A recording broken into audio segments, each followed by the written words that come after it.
3 weeks after being banned from their monthly game night for being too competitive, I walked into their office building as their new CEO. The looks on their faces when security escorted them to clean out their desks made every sleepless night and maxed out credit card worth it. But let me tell you how I got there. Because the journey from excluded friend to their boss is wilder than you think. That Friday night started like any other. I had my lucky dice in my purse, my strategy notebook tucked under my arm, and a bottle of wine that cost more than I probably should have spent. Game night at Sarah's apartment was the highlight of my month. Before we jump back in, tell us where you're tuning in from, and if this story touches you, make sure you're subscribed because tomorrow I've saved something extra special for you. After grinding 60-hour weeks as a mid-level marketing coordinator at Peterson & Associates, these evenings were my sanctuary. Chess, Monopoly, Risk, Settlers of Catan, you name it, I lived for it. Walking up to Sarah's brownstone in Brooklyn Heights, I could already hear laughter spilling through the windows. My heart did that little skip it always did before game night. These people weren't just my coworkers, they were my chosen family. We'd started this tradition 2 years ago when Sarah first got promoted to senior account manager. What began as a casual Friday night hangout had evolved into a sacred ritual complete with themed snacks and increasingly elaborate tournaments.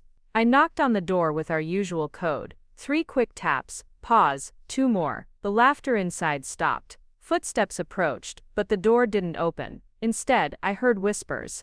My stomach twisted. In 24 months of game nights, no one had ever hesitated to let me in. Sarah, I called through the door. It's Rachel, did you change the locks or something? More whispers.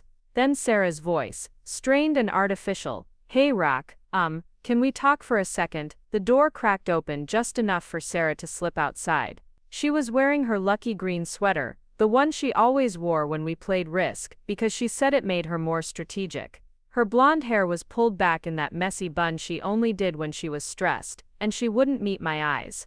What's going on? I asked, though part of me already knew. The pit in my stomach was growing larger by the second. Sarah shifted her weight from foot to foot, a habit she'd had since college. We'd been roommates at NYU, bonded over late-night cramming sessions and shared dreams of conquering the marketing world. She was the one who got me the job at Peterson & Associates when I was desperate after graduation. She was supposed to be my best friend. Look, Rachel, we need to talk about game night. Her words came out in a rush, like she'd practiced them. The group has been discussing it, and we think maybe you should take a break. I blinked. A break? From what? From game night. She finally looked at me and I saw guilt written across her face. It's just that you get so intense, and it's making everyone uncomfortable. The wine bottle in my hand suddenly felt impossibly heavy. Intense how? Sarah ran her hands through her hair, destroying the bun completely. Come on, Rachel, you know how you get. Last week with Monopoly, you had spreadsheets. Actual spreadsheets calculating property values and rent optimization. Jessica said it felt more like a hostile takeover than a fun game. Heat flooded my cheeks. Those spreadsheets had taken me 3 hours to create, but they were brilliant. I'd identified the most profitable property combinations and calculated the statistical probability of landing on each space. It was beautiful, elegant strategy. I was being strategic, I said. Isn't that the point of strategy games? And the week before that, Sarah continued as if I hadn't spoken. You made Marcus cry during Risk. He's a grown man, Rachel. You made a grown man cry over a board game. He was clearly making emotional decisions instead of logical ones. I protested. I was trying to help him see the mathematical flaws in his approach. And technically, he cried because he realized I was right about his Australian defense being unsustainable, not because I was mean about it. Sarah stared at me like I'd just proven her point. Do you hear yourself right now? You're talking about Marcus like he's a case study instead of your friend. Through the window, I could see the others gathered around Sarah's dining table. There was Marcus still looking slightly traumatized, shuffling a deck of cards with unusual focus. Jessica sat next to him, periodically glancing toward the door with an expression I couldn't quite read. David was setting up what looked like Settlers of Catan, carefully arranging the hexagonal tiles in the random pattern that would determine our fates for the evening. They looked relaxed, happy even, like they were looking forward to a fun evening without the stress of my presence. I just want to win, I said quietly. Is that really so terrible? Sarah's expression softened slightly. No, but it's how you want to win.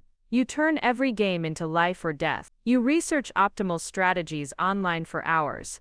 You take notes during games. You've memorized the statistical probability of every dice combination in Yahtzee. It's not fun anymore, Rachel. It's like playing against a computer that happens to have feelings. Each word hit like a physical blow. So because I prepare and take games seriously, I'm not allowed to play. It's not that you're not allowed, Sarah said, but her tone suggested otherwise. We just think maybe you need to find people who play at your level.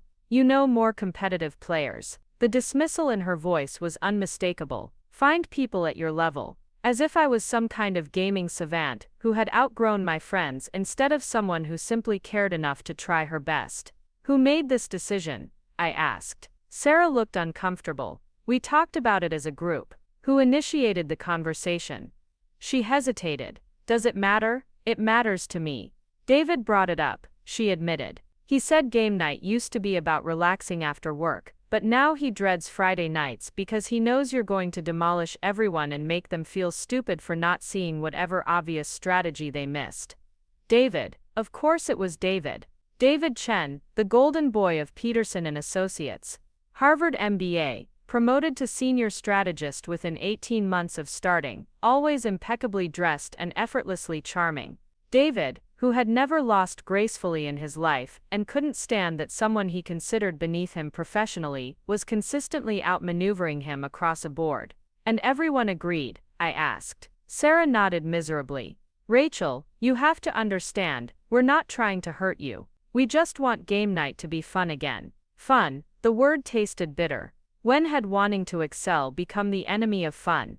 When had caring about outcomes become a social crime? So that's it, I said. 2 years of friendship, and you're just cutting me out because I'm too good at games. You're not too good at games, Sarah said, and I could tell she was trying to be kind. You're too intense about games. There's a difference, but there wasn't a difference, not really. Being good at games required intensity. It required study, preparation, analysis. It required caring enough to put in the work. What they were really saying was that they wanted to play with someone who cared less, who tried less, who would lose gracefully and make them feel better about themselves. Inside, I could hear David explaining the rules of Catan to someone, his voice animated and cheerful. The same voice that had probably convinced my friends I was some kind of gaming tyrant who needed to be exiled for the good of the group. I brought wine, I said stupidly, holding up the bottle. Sarah's face crumpled. Rachel, don't make this harder than it has to be. How long have you been planning this? What? How long have you been discussing excluding me behind my back? Sarah looked away. A few weeks. A few weeks. While I'd been looking forward to game night, planning strategies, researching new games we might enjoy, they'd been plotting to remove me from the equation. Every smile, every casual conversation at work, every see you Friday had been a lie. I should have seen it coming, I said, more to myself than to Sarah. David's been different at work lately. Less friendly. I thought he was just stressed about the Morrison account. Rachel, this isn't about work, but it was about work, at least partially. David and I had been assigned to collaborate on the Morrison account 3 months ago. Morrison Industries was Peterson and Associates' biggest potential client, worth millions in annual billings. David had been chosen as lead strategist, while I was assigned as his support coordinator. The hierarchy was clear, the roles defined, except I'd had better ideas. My research had uncovered market trends David had missed. My analysis had identified target demographics he'd overlooked. My presentation deck had been cleaner, sharper, more compelling than his. When we'd pitched to Morrison's executive team, they'd directed most of their questions to me, not him. David had smiled and played the good teammate, but I'd seen the tightness around his eyes. The way his jaw clenched when Morrison's CEO complimented my market analysis. The way he'd found excuses to exclude me from follow-up meetings. This is about David not being able to handle that I'm better than him, I said. See? Sarah threw up her hands. This is exactly what I'm talking about. You can't just be good at something. You have to be better than everyone else. You have to prove it. You have to make sure everyone knows. I don't make sure everyone knows. I just don't pretend to be worse than I am, to protect other people's egos. Sarah was quiet for a long moment. When she spoke again, her voice was softer, sadder. Rachel, do you remember when we first started game night? You used to laugh when you lost. You'd congratulate whoever won and immediately want to play again. You were competitive, sure, but you were also fun to be around. I did remember. Those early game nights had been different, more casual. I'd been different too, fresh out of college, still figuring out who I wanted to be professionally. Less focused, less driven, more willing to accept defeat as an inevitable part of the experience. What changed? Sarah asked. I thought about it. What had changed? When had game night transformed from casual entertainment to serious competition? When had winning become so important that losing felt like failure? The answer came to me slowly, piece by piece. It had started with work. Those first few months at Peterson & Associates had been brutal. I'd been eager, enthusiastic, ready to prove myself. But every idea I'd proposed had been dismissed. Every strategy I'd suggested had been overlooked. Every meeting I'd attended had reinforced the same message. You're junior level. Your opinions don't matter. Wait your turn. Game night had become the one place where my intelligence mattered, where my preparation paid off, where being strategic and analytical wasn't a liability, but an advantage. It was the only environment where I consistently won, and winning had become addictive. I got tired of losing at everything else, I said honestly. Sarah's expression shifted, and for a moment I thought she might understand. But then she shook her head. That's not our fault, Rachel. Preparing and narrating this story took us a lot of time, so if you are enjoying it, subscribe to our channel. It means a lot to us. Now back to the story. We shouldn't have to lose on purpose just to help you feel better about work. I never asked you to lose on purpose, but you made it impossible for us to win honestly. We stood there in silence, the sounds of laughter and conversation filtering through the door between us. My friends were in there having fun without me. They would probably have more fun without me. The realization hurt more than Sarah's rejection. So what happens now? I asked. Now you go home, Sarah said gently. And we figure out how to be friends at work without this hanging over us. Friends at work. The phrase felt hollow. How do you go back to casual workplace friendships after being explicitly told you're too much? How do you smile and make small talk with people who've decided you're fundamentally incompatible with their idea of fun? I handed Sarah the wine bottle. Give this to David, I said. Tell him congratulations. He finally found a way to beat me. Sarah took the bottle, her fingers briefly touching mine. Rachel, please don't make this about David. But it was about David, at least partially. And it was about me, about the parts of my personality that made me successful at work, but apparently toxic in social situations. It was about the impossible balance between being authentic and being likable, between pursuing excellence and maintaining relationships. Walking back to my car, I felt oddly numb. The Brooklyn Heights neighborhood was beautiful in the early evening light, brownstones glowing warm and welcoming. Through windows I could see other groups of friends gathered around dinner tables and living rooms, laughing and enjoying each other's company, normal people having normal fun. I sat in my car for several minutes before starting the engine, processing what had just happened. 2 years of friendship ended over board games. It would have been funny if it didn't hurt so much. My phone buzzed with a text message. For a moment hope fluttered in my chest. Maybe Sarah had reconsidered. Maybe the group had realized they were being unfair. But the message was from my mother. How was game night, sweetheart? Did you crush them at Monopoly again? I stared at the message, unsure how to respond. How do you explain to your mother that your friends think you're too competitive? How do you admit that the qualities she'd always praised in me, determination, strategic thinking, refusal to settle for mediocrity, had made me socially unacceptable? Instead I typed back, game night was cancelled. Long story. The drive back to my apartment in Park Slope took longer than usual. Friday night traffic was heavy, giving me plenty of time to replay the conversation with Sarah. Every word, every expression, every moment of hesitation. I analyzed it the way I analyzed everything else, looking for patterns and insights and strategic advantages. Sarah had been nervous, uncomfortable. This decision had cost her something too, but not enough to change her mind. Not enough to stand up for our friendship against group pressure. David, on the other hand, had orchestrated this perfectly. He'd identified a problem, and built consensus around removing that problem. He'd probably positioned it as being in everyone's best interest, including mine. A win-win solution where everyone got what they wanted except the person being excluded. It was actually brilliant strategy, the kind of maneuvering that made David so successful at work. He'd neutralized a threat without direct confrontation, using social pressure instead of professional authority. I might have admired the technique if I weren't the target. My apartment felt too quiet when I got home. I'd grown accustomed to Friday nights running late, coming home energized from hours of strategic thinking and friendly competition. Now it was barely 8 o'clock, and I had nothing to do.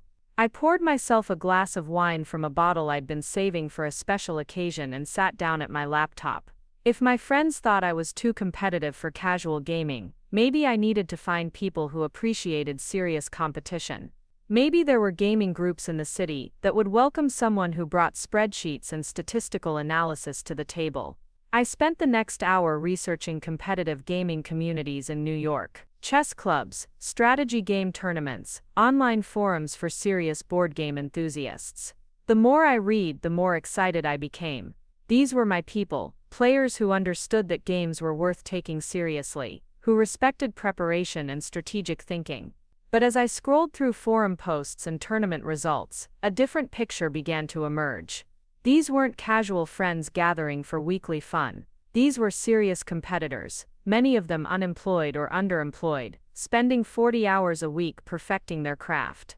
They spoke in jargon I didn't understand, referenced strategies that required months of study to master. I was caught between two worlds, too competitive for casual players, too casual for competitive ones, too intense for my friends, too amateur for serious gamers.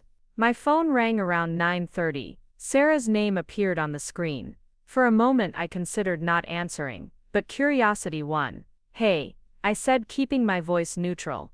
"Hey." Sarah sounded tired. "How are you doing?" "I've been better. Look, I know tonight was hard, but I want you to know it wasn't personal. We all care about you, Rachel. We just need some space from the gaming stuff."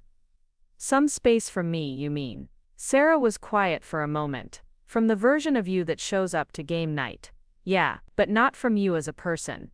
You're still my friend, that hasn't changed." But it had changed, obviously. Friends don't exile each other from social activities. Friends don't hold secret meetings to discuss your personality flaws. Friends don't choose group harmony over individual loyalty. "Did you have fun tonight?" I asked. "What, after I left? Did you have more fun without me there?" Sarah hesitated, and her hesitation was answer enough. "Yeah," she said softly. "It was more relaxed. Marcus actually won a game for the first time in months. He was so happy, Rachel. He was practically glowing. Marcus had won. Marcus, who couldn't strategize his way out of a paper bag, who made emotional decisions based on short-term thinking, who treated every game like a social exercise instead of a mental challenge. Marcus had finally won because the only person who consistently beat him had been removed from the equation. "I'm glad he's happy," I said, and I mostly meant it. "Are we okay?" Sarah asked. "I mean at work and everything. I don't want this to be weird." We weren't okay. How could we be okay? But admitting that would only make things more complicated, especially since we still had to work together.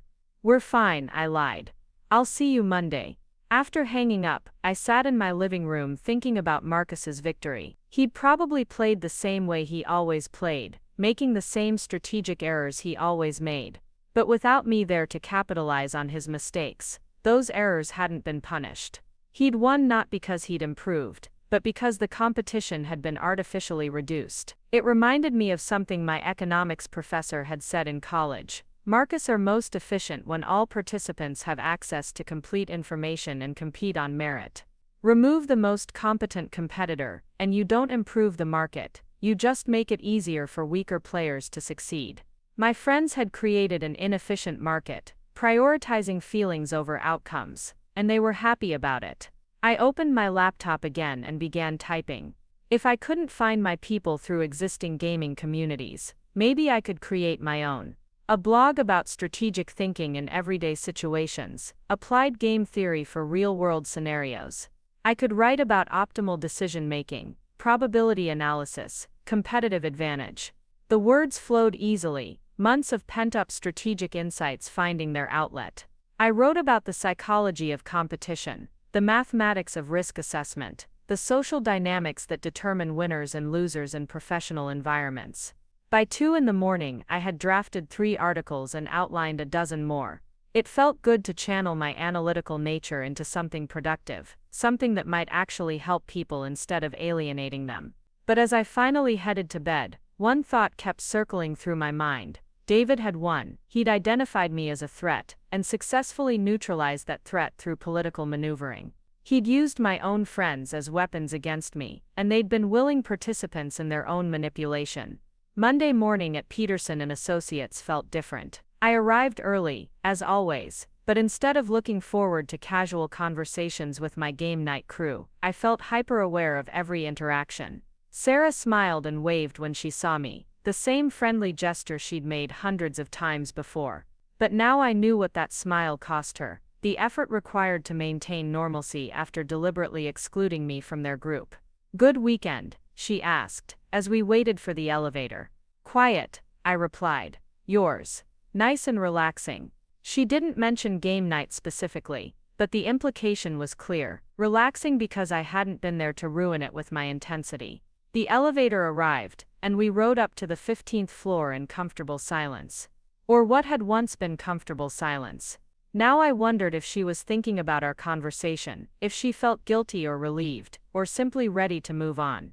David was already at his desk when I arrived, impeccably dressed in a navy suit that probably cost more than I made in a month. He looked up from his computer and gave me his usual professional nod, but there was something different in his expression. A subtle satisfaction, like a chess player who just executed a particularly elegant strategy.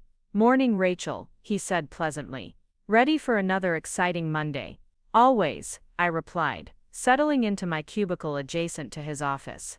The Morrison account materials were spread across my desk, exactly where I'd left them Friday afternoon. Market research, competitor analysis, demographic breakdowns, strategic recommendations, hundreds of hours of work that had already yielded results the client loved. But looking at those documents now, I saw them differently. This wasn't just professional collaboration anymore. This was war, and David had already drawn first blood by turning my friends against me. The question was whether I was going to fight back, or simply accept defeat. My computer pinged with a new email from David. "Morrison follow-up meeting scheduled for Wednesday 2 p.m. Please prepare supporting materials for client presentation." Supporting materials. I was still relegated to support, despite having generated most of the insights that landed us the account. Despite being better at analysis, better at strategy, better at understanding what the client actually needed. I opened a new document and began typing my response, but stopped halfway through. The old Rachel would have confirmed the meeting, prepared the requested materials, and shown up ready to support David's presentation with my research. The old Rachel would have been grateful for the opportunity to contribute, even from the sidelines. But the old Rachel had also believed her friends valued her intelligence and competitive spirit. The old Rachel had trusted that excellence would be rewarded, that hard work would pay off, that being the best at something mattered more than being the most comfortable to be around. The old Rachel had been naive. I deleted the draft email and opened my browser instead. Morrison Industries website, corporate structure, recent news, financial reports. If David wanted supporting materials, I'd give him supporting materials. But I'd also give him something else, a masterclass in what real strategic thinking looked like. Over the next 2 days, I built what could only be described as a strategic masterpiece. Where David's approach was broad and general, mine was specific and actionable. Where his recommendations were safe and predictable, mine were bold and innovative. Where his analysis relied on industry standard practices, mine identified opportunities no one else had considered. I didn't sleep much those 2 nights. I drank too much coffee and ate too many takeout meals hunched over my computer, but the work was intoxicating. This was what I was built for: deep analysis, creative problem solving, strategic thinking that transformed data into insight into action.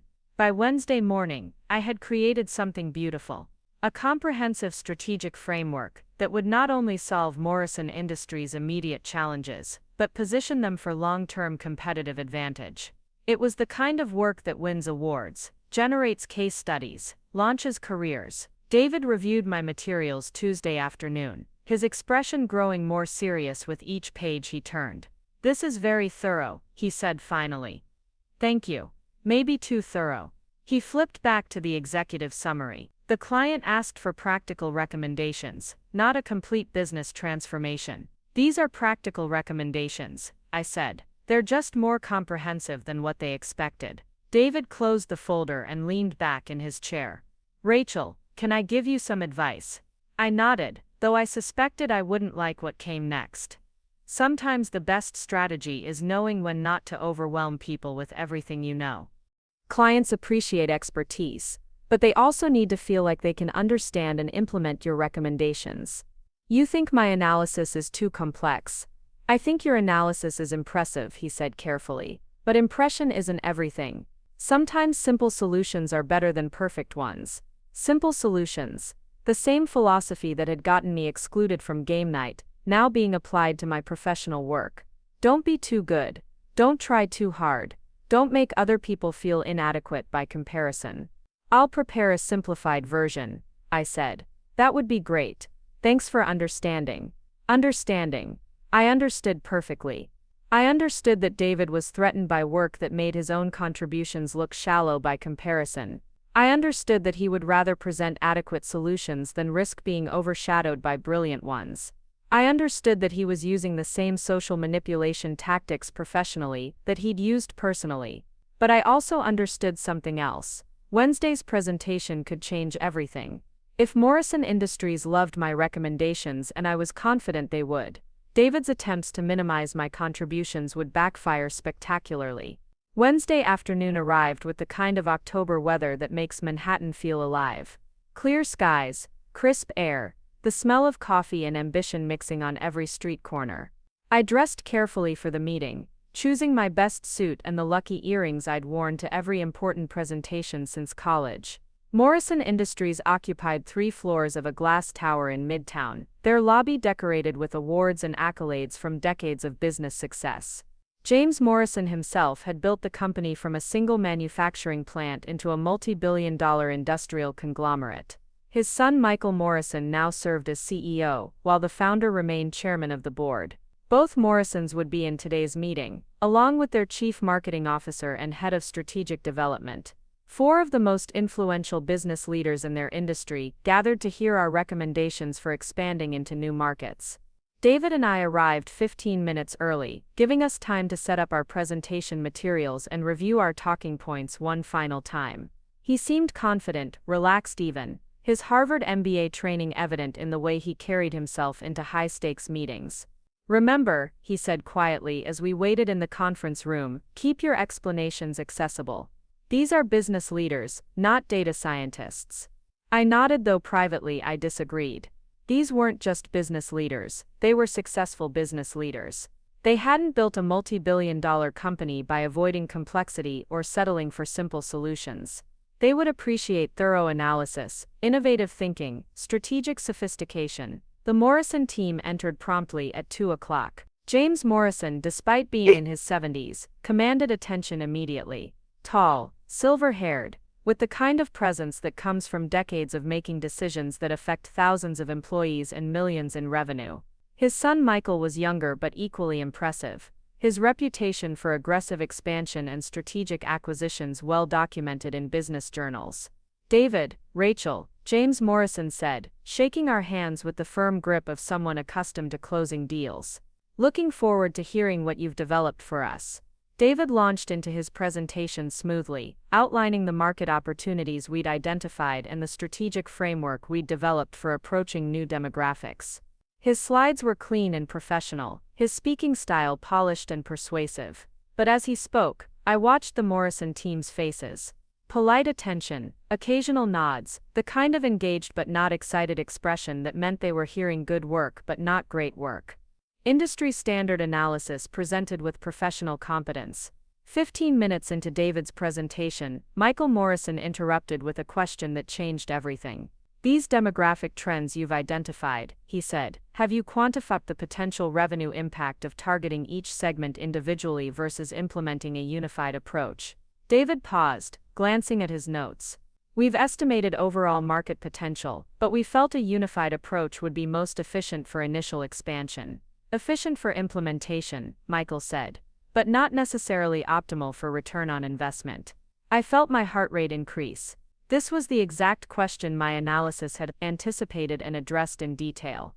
I had quantified everything: individual segment potential, unified approach efficiency, hybrid models that balanced both considerations, implementation timelines, resource requirements, competitive responses.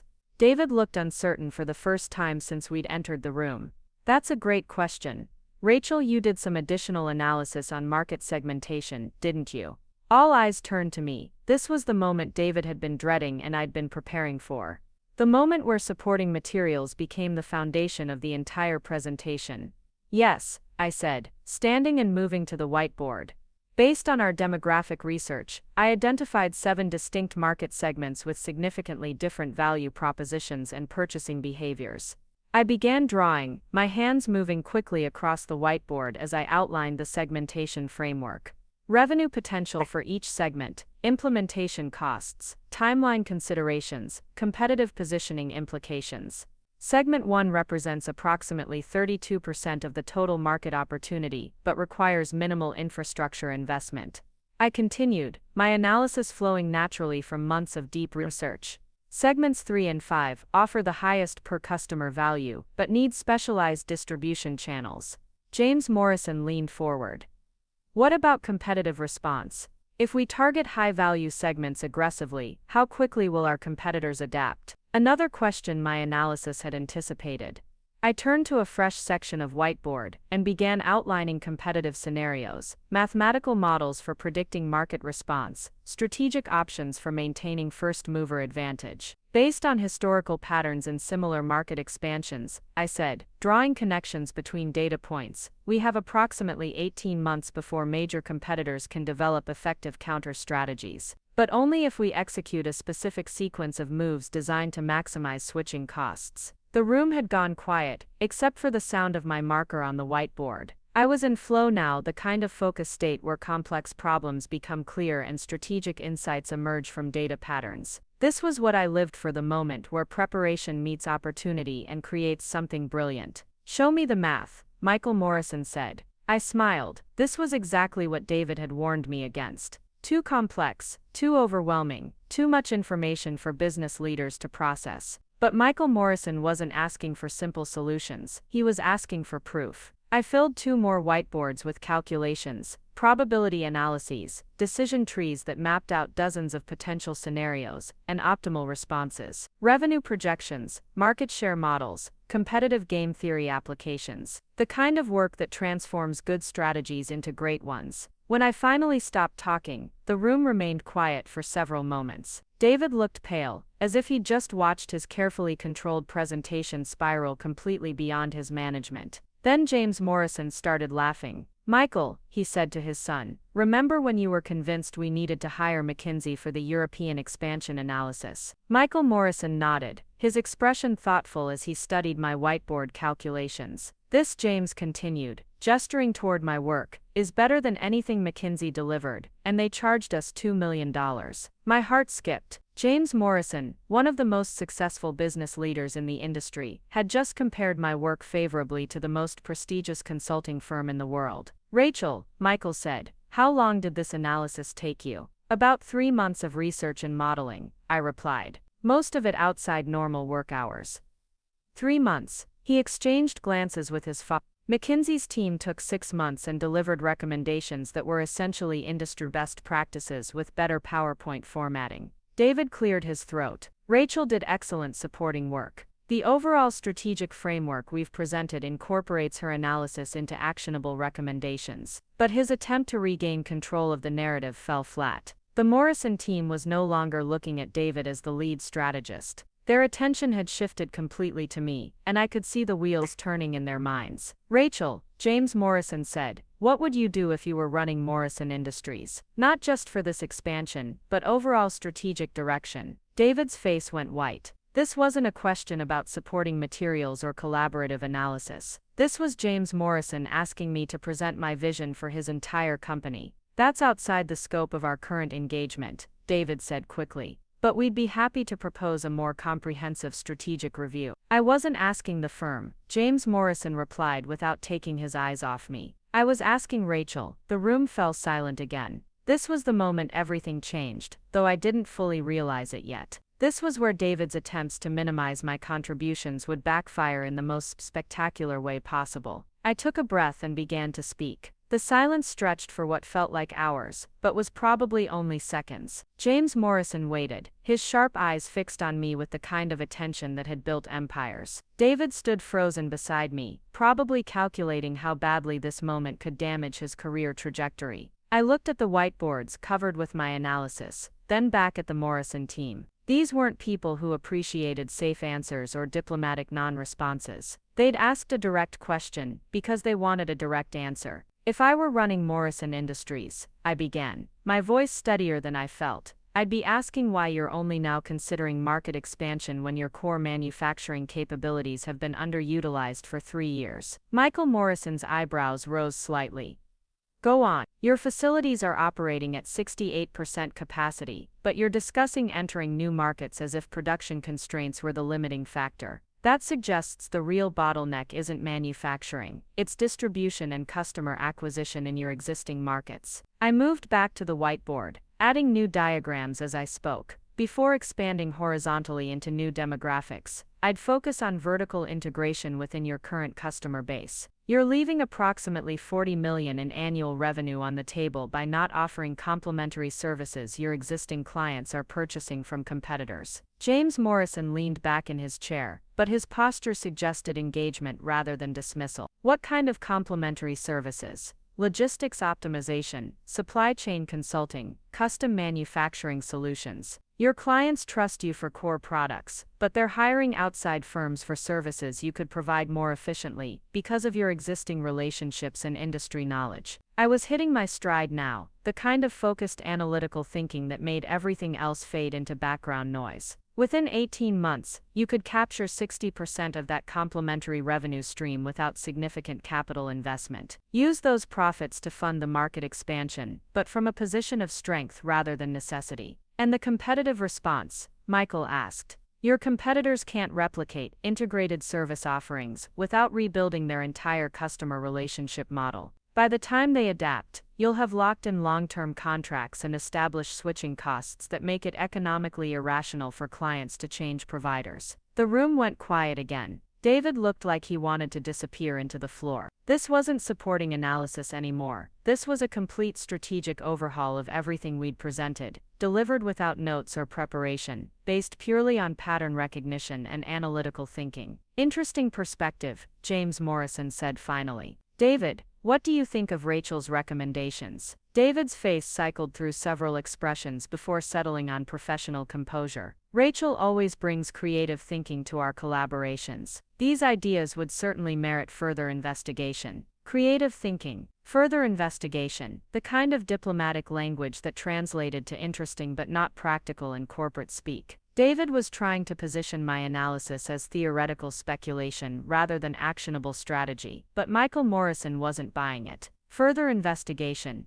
This sounds like Rachel has already done the investigation. How long would it take to implement the vertical integration approach? That would depend on various factors, David began, but Michael cut him off. I wasn't asking you, David. Rachel implementation timeline. Another direct question. Another moment where David's attempt to maintain control backfired. I could feel the power dynamic shifting in real time. 18 months of professional hierarchy dissolving as the client explicitly chose to engage with me instead of the designated lead strategist. 6 months for logistics optimization services, assuming you leverage existing customer service infrastructure. 12 months for full supply chain consulting capabilities. 18 months for custom manufacturing solutions. Staggered rollout minimizes risk while building revenue momentum. Revenue projections. Conservative estimate, $28 million in year 1, scaling to $65 million by year 3. Aggressive but achievable estimate, 42 million year 1, scaling to 90 million by year 3. James Morrison exchanged another glance with his son.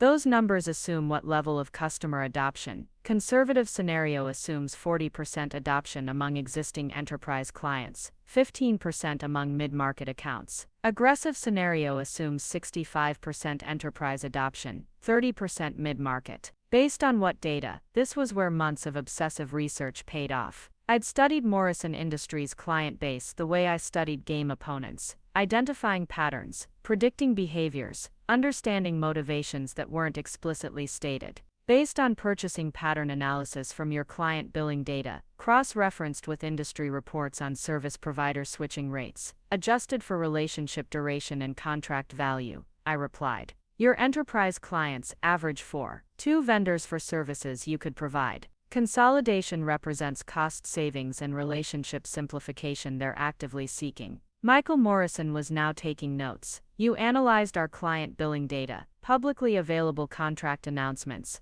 SEC filings, industry publication reports. I built a database tracking your clients' vendor relationships across relevant service categories. The implications of what I just said settled over the room. I hadn't just analyzed Morrison Industries. I'd reverse engineered their entire client ecosystem, using only public information. The kind of competitive intelligence that typically required expensive consulting firms and months of research. How many clients did you profile? James asked. All of them, 237 enterprise accounts, 412 mid-market accounts, plus competitive analysis of their vendor selection patterns across the past 5 years. David's face had gone from pale to green. He was realizing, probably for the first time, that his support coordinator had been operating at a level far beyond anything he'd imagined. That the person he'd dismissed as too competitive for casual games had been quietly building strategic capabilities that made his own analysis look elementary. David,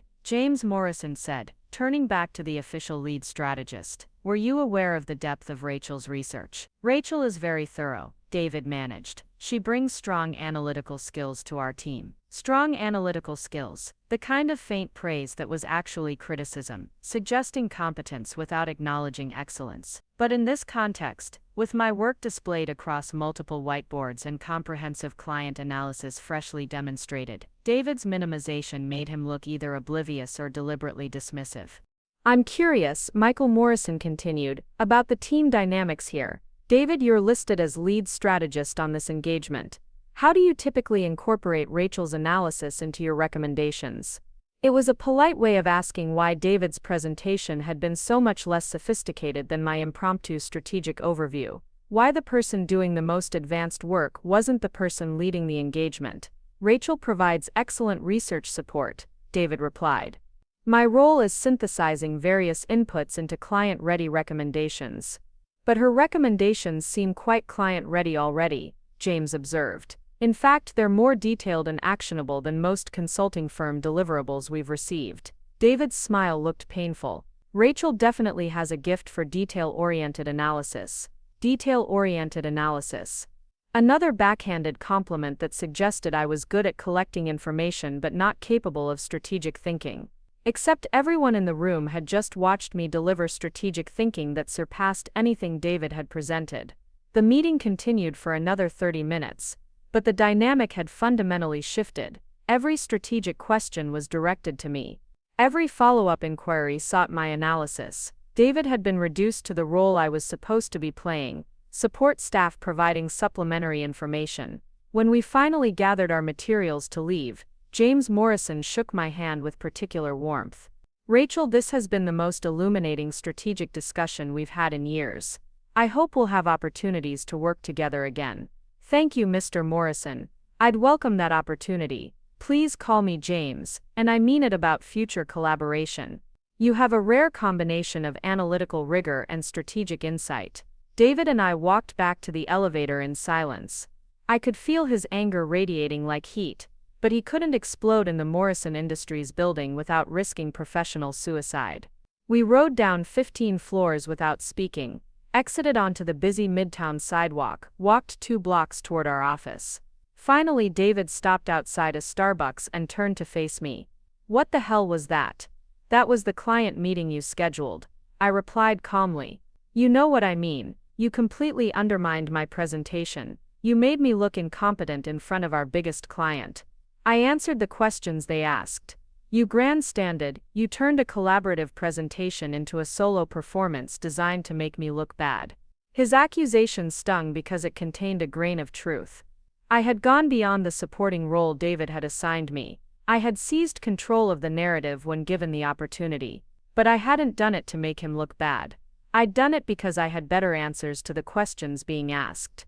David, they asked me direct questions. Was I supposed to give deliberately weak answers to protect your ego? You were supposed to support my recommendations, not replace them with your own. Your recommendations were adequate. Mine were better. The words hung between us like a challenge. David's face flushed red, and I realized I'd crossed a line I couldn't uncross. In his mind, I'd just confirmed every suspicion he'd harbored about my competitive nature, my inability to stay in my designated role, my threat to his professional authority. This is exactly what I'm talking about, he said. This is why Sarah and the others needed space from you. You can't just be good at something, you have to prove you're better than everyone else. You have to win. The reference to game night hit like a physical blow. I'd suspected David was behind my social exile, but hearing him confirm it so casually, so righteously, filled me with rage. You orchestrated that, I said quietly. You convinced them to exclude me. I didn't have to convince anyone of anything. They could see for themselves how you turned every game into a competition about proving your intellectual superiority. And you couldn't stand losing to someone you consider beneath you professionally. David laughed, but it wasn't a pleasant sound. Beneath me? Rachel, you're a marketing coordinator. I have an MBA from Harvard Business School. I've been promoted twice since joining the firm. We're not in the same league professionally. Then why are you so threatened by my analysis? I'm not threatened. I'm frustrated that you can't understand appropriate workplace behavior. Your support staff, Rachel. Your job is to provide research that helps me develop client recommendations. Your job is not to hijack client meetings and present your own strategic vision. Support staff. The phrase was designed to remind me of my place in the hierarchy, to reduce me back to the role David felt comfortable with me occupying. But after what had just happened in that conference room, the label felt hollow. The client preferred my strategic vision, I said. The client was impressed by a flashy presentation. That doesn't mean your recommendations are actually better than mine. It means they're more comprehensive, more innovative, and more profitable. It means I did better work. Better work. David repeated. There's that competitive streak again. Everything's a contest with you. Everything has to have a winner and a loser. Some things do have winners and losers, David. This client meeting was one of them. The moment I said it, I knew I'd made a mistake. David's expression shifted from angry to cold, the look of someone who'd just made a decision he wouldn't reverse. You're right, he said. This was a contest. And you just lost. He pulled out his phone and started typing. I'm emailing Peterson about your conduct in today's meeting. Insubordination, failure to follow presentation protocols, deliberate sabotage of team collaboration. My stomach dropped. David, that's not what happened. That's exactly what happened. You prioritized personal glory over team success. You undermined your supervising strategist in front of our most important client. You demonstrated exactly the kind of competitive behavior that makes you unsuitable for collaborative work environments. He was rewriting history in real time, transforming my successful client presentation into evidence of professional misconduct. The same political maneuvering he'd used to exclude me from game night, now applied to my career. The client loved my recommendations, I said desperately. The client was entertained by your show, but clients don't make personnel decisions. I do, Peterson does. And we value team players, not prima donnas who think they're smarter than everyone else. Prima donna, another carefully chosen phrase designed to minimize my work while attacking my character.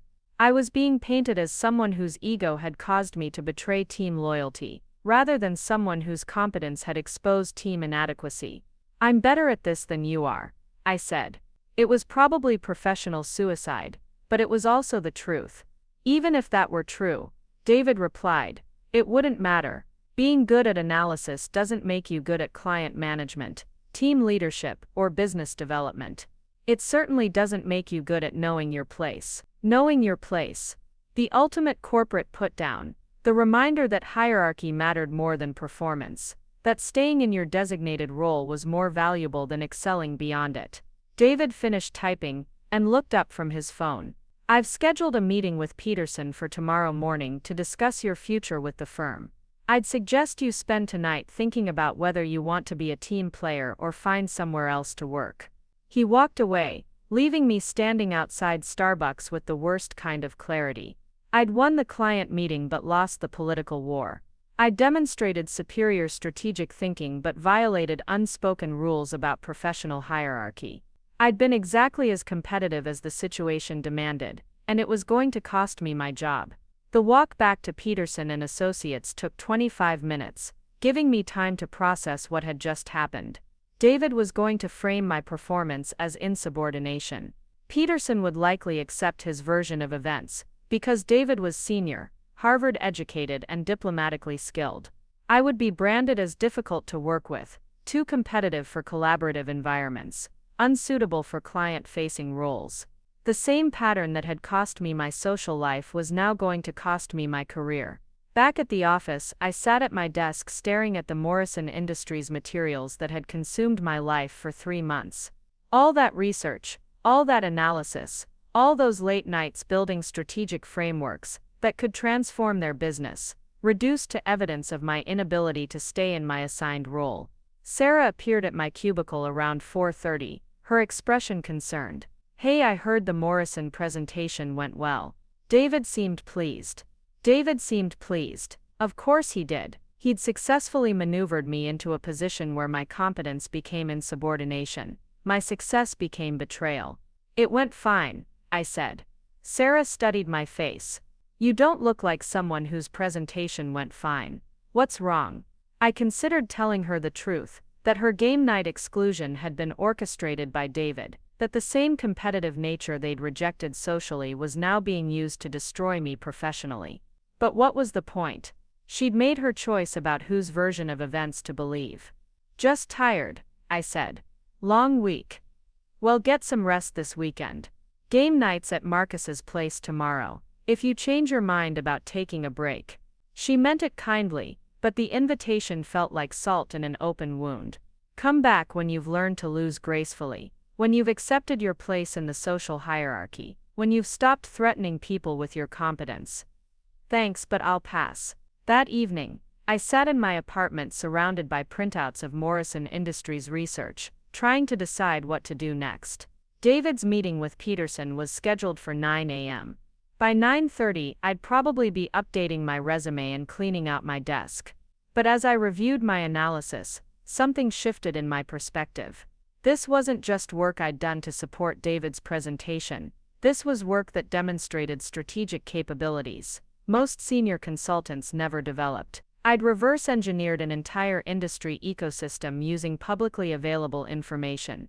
I'd identified revenue opportunities worth tens of millions of dollars. I'd delivered client recommendations that impressed business leaders who usually hired McKinsey. Maybe David was right that I didn't know my place. Maybe my place wasn't supporting his mediocre analysis with superior research. Maybe my place was competing directly against people like David instead of working for them. I opened my laptop and started researching business incorporation procedures in New York State. If I was going to be fired for being too competitive, I might as well be competitive in my own interest instead of someone else's. The next morning, I arrived at Peterson and Associates 30 minutes early and went straight to Peterson's office. His assistant wasn't in yet, but I could see light under his door. I knocked. "Come in." Richard Peterson was 62 years old, silver-haired, impeccably dressed even at 8:30 in the morning. He'd built Peterson and Associates from a 3-person consultancy into one of the most respected strategic advisory firms in the Northeast. More importantly for my purposes, he'd built that reputation by identifying and developing exceptional talent, regardless of conventional hierarchy. "Rachel," he said, looking surprised, "you're here early. I wanted to speak with you before my meeting with David." Peterson's expression shifted slightly.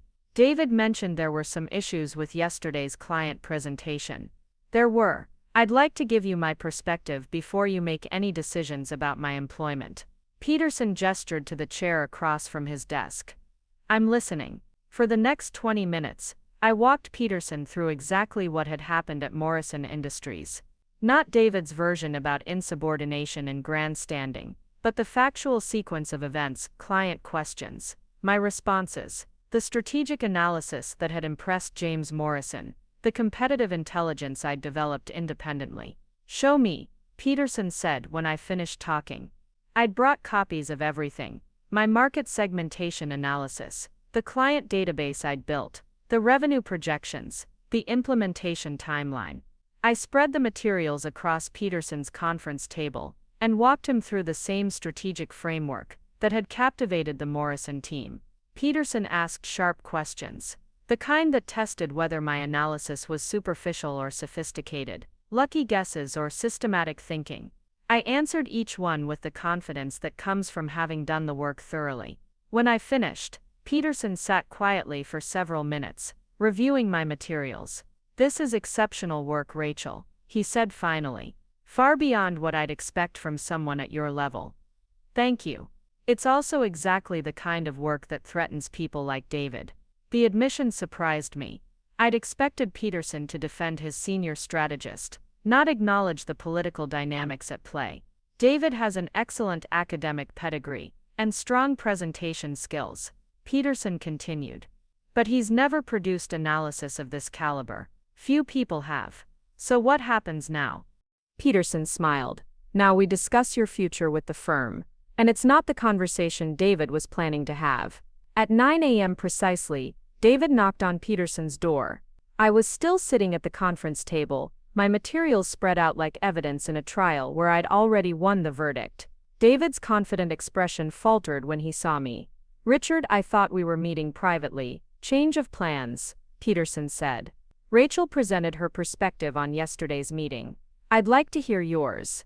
David launched into his prepared narrative about my insubordination, my failure to follow team protocols, my inappropriate grandstanding in front of the client. He spoke eloquently and persuasively, painting a picture of a junior employee whose ego had compromised team effectiveness. When he finished, Peterson nodded thoughtfully. That's an interesting interpretation of events. Rachel, would you like to respond? Just one question for David, I said. Do you believe my strategic recommendations were superior to yours? David's jaw tightened. That's not the point. The point is appropriate workplace behavior. But do you believe they were better? I believe they were more detailed. More detailed, more innovative, more profitable, and more strategically sound. Would you agree with that assessment? Peterson watched this exchange with obvious interest. David had walked into a trap I'd spent all night preparing. I believe my recommendations were more appropriate for our client relationship and more realistic for implementation. David said carefully. The client explicitly stated that my recommendations were better than McKinsey's analysis, I replied. They requested follow-up meetings to discuss implementation. They praised the strategic sophistication. Are you saying the client was wrong?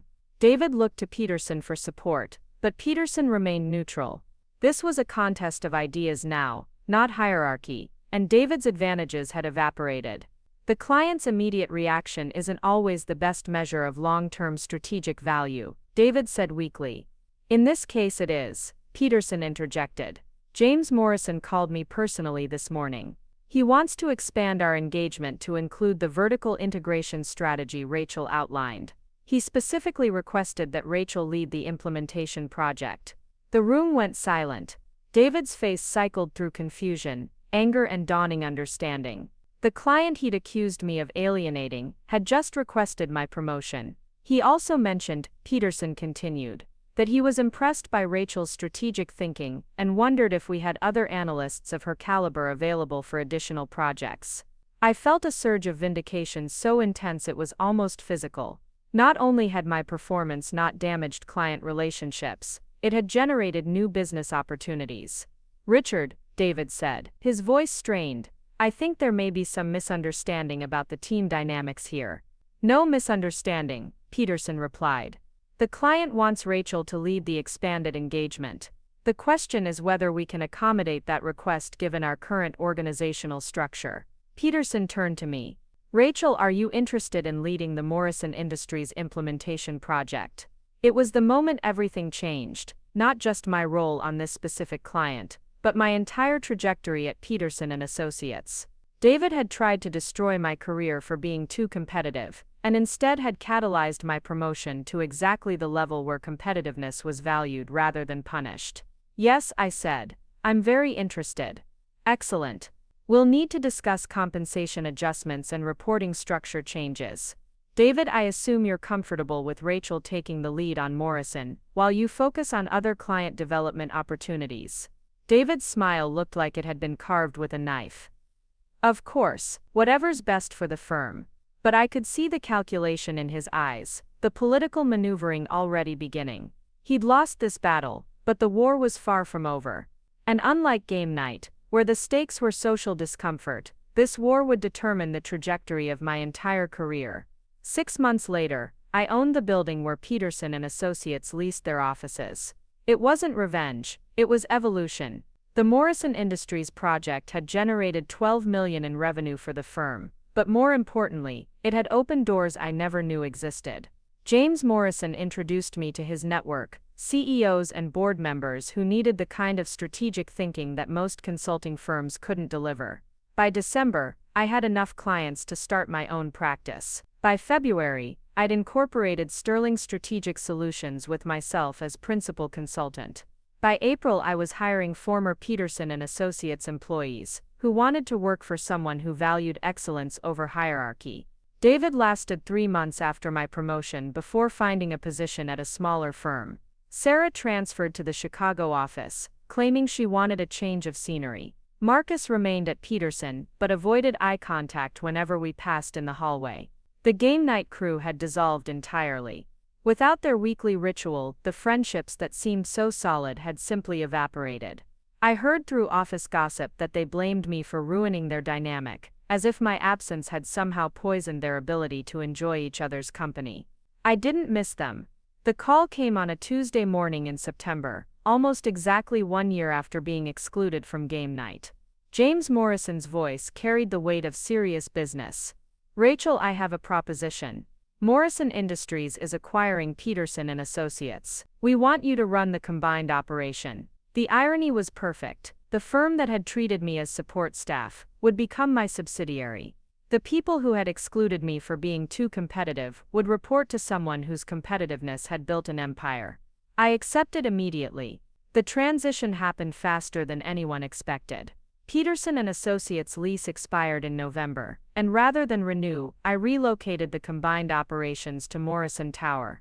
Bigger offices, better technology, unlimited resources for the kind of deep analysis that had made my reputation. David applied for his old position during the integration process. His resume was impressive, his interview polished, his references glowing. I hired him as a junior analyst, 3 levels below his previous role, reporting to someone who used to be his subordinate. The first team meeting in the new offices was surreal. 24 former Peterson employees, including several who had been part of the original game night exclusion, sitting around a conference table while I outlined our strategic direction for the coming year. Sarah was there, having returned from Chicago when her transfer proved unsuccessful. She looked uncomfortable but professional, the way people do when forced to confront consequences they hadn't anticipated. I know this transition represents significant change for everyone. I began, looking around the room at faces that had once dismissed me as too competitive for their social gatherings. Sterling Strategic Solutions has built its reputation on analytical rigor and strategic innovation. Those standards will now apply to all our client engagements. I outlined new performance metrics, project methodologies, professional development requirements. The kind of systematic approach to excellence that had made my independent practice successful, while Peterson and Associates stagnated. Questions I asked when I finished. Marcus raised his hand tentatively. Will there be opportunities for team-building activities? Maybe monthly social events. I smiled, remembering Friday nights when team building meant excluding people who made others uncomfortable with their competence. Absolutely, I said. In fact, I'm instituting monthly strategy game tournaments. Chess Risk, complex board games that develop analytical thinking. Participation is voluntary, but winners receive performance bonuses. The room went quiet. Sarah looked stricken. David appeared nauseous. Marcus seemed confused. They understood what I'd just done, transformed their weapon of social exclusion into a tool of professional advancement. Any other questions? David cleared his throat. Rachel, I appreciate the opportunity to join the team. I'm wondering about advancement pathways for analysts who demonstrate strong collaborative skills. Collaborative skills. His euphemism for staying in designated roles, not threatening superiors, maintaining hierarchy over merit. Advancement is based on results, I replied. Client satisfaction, revenue generation, strategic innovation. The kind of measurable outcomes that demonstrate real value creation. After the meeting, Sarah approached my office. She knocked hesitantly, the same way she'd knocked on her own apartment door before excluding me from game night. Rachel, can we talk? I gestured to the chair across from my desk, the same position where Peterson had listened to my side of the story before David's plan backfired. I want to apologize, Sarah began. For game night, for not supporting you when David was building consensus against you. I realize now that we were wrong. What changed your mind? Sarah looked uncomfortable. Watching what you accomplished afterward, realizing that the qualities we criticized were actually strengths in the right environment. You mean realizing that being too competitive for board games made me successful at business? Something like that. She paused. I'm hoping we can move past what happened and rebuild our friendship. I considered her request. Sarah had been my college roommate, my entry point into Peterson and Associates, someone I'd trusted completely before learning that trust was conditional on staying in my assigned social role. Sarah, do you remember what you said when you excluded me? That I made everyone uncomfortable by being too intense, too focused on winning. She nodded miserably. You were right, I was intense. I did focus on winning. I do make people uncomfortable when I outperform their expectations. I leaned back in my chair, looking at my former friend across a desk that represented everything I'd built after she'd rejected me. The difference is that I no longer see those as flaws that need correcting. I understand that now. Do you? Because offering friendship now, after my success has made rejecting me politically inconvenient, suggests you still don't grasp the fundamental issue. Sarah's face flushed. That's not why I'm here. Isn't it? When I was a marketing coordinator, who threatened David's ego and made Marcus cry during Risk, you sided with them. Now that I'm your boss and excluding me would damage your career prospects, you want to apologize and move forward. I made a mistake, Sarah said quietly. I should have supported you. You made a choice. The mistake was thinking there wouldn't be consequences. She left my office looking defeated, and I felt a mixture of satisfaction and sadness. Satisfaction because justice had finally been served. Sadness because friendships destroyed by politics rarely regenerate into anything authentic. The monthly strategy tournament became legendary within the company. Word spread through the industry about Sterling Strategic's unique culture, where analytical thinking was celebrated rather than suppressed, where competitiveness was channeled into professional excellence rather than social ostracism. We started recruiting from top MBA programs, offering graduates the opportunity to work in an environment that valued intellectual rigor over diplomatic conformity. Our client base expanded rapidly as businesses discovered that strategic consultants who actually cared about winning produced better results than those focused on managing relationships. David struggled in the new environment. His diplomatic skills, so valuable in hierarchy-based organizations, became liabilities in a merit-focused culture. After 6 months of mediocre performance reviews, he submitted his resignation. I don't think this is the right fit for my skill set, he explained during his exit interview. What skill set would that be? I asked. Collaborative leadership, relationship management, team dynamics. You mean manipulating group consensus to eliminate threats to your authority. David's composure finally cracked. You've never forgiven me for game night, have you? Game night was just the beginning. What I couldn't forgive was watching you try to destroy my career because you couldn't handle being outperformed. I was protecting the team dynamic. You were protecting your ego. There's a difference. He left Sterling Strategic to join a traditional consulting firm, where his political skills would be properly appreciated. I heard he was eventually promoted to partner, proving that some environments still reward the ability to manage up rather than deliver results. But that wasn't my environment anymore. 2 years after being excluded from game night, for being too competitive, I stood in the boardroom of Morrison Tower, looking out over Manhattan, surrounded by the best strategic minds I could recruit. We'd just completed a $100 million engagement that would reshape an entire industry, using the same analytical approach that had once made me unsuitable for Friday night board games. My phone buzzed with a text from James Morrison. Board meeting next week. Time to discuss your promotion to Chief Strategy Officer. You've earned it. I smiled, remembering that night outside Sarah's apartment when she'd told me to find people who played at my level. She'd meant it as dismissal, but it turned out to be the best advice anyone ever gave me. I had found people who played at my level. I'd built a company full of them, and every month when we gathered for strategy tournaments, watching brilliant minds compete at the highest level of analytical thinking, I was reminded that being too competitive was never the problem. Not being competitive enough was the problem. Up next, you've got 2 more standout stories right on your screen. If this one hit the mark, you won't want to pass these up. Just click and check them out.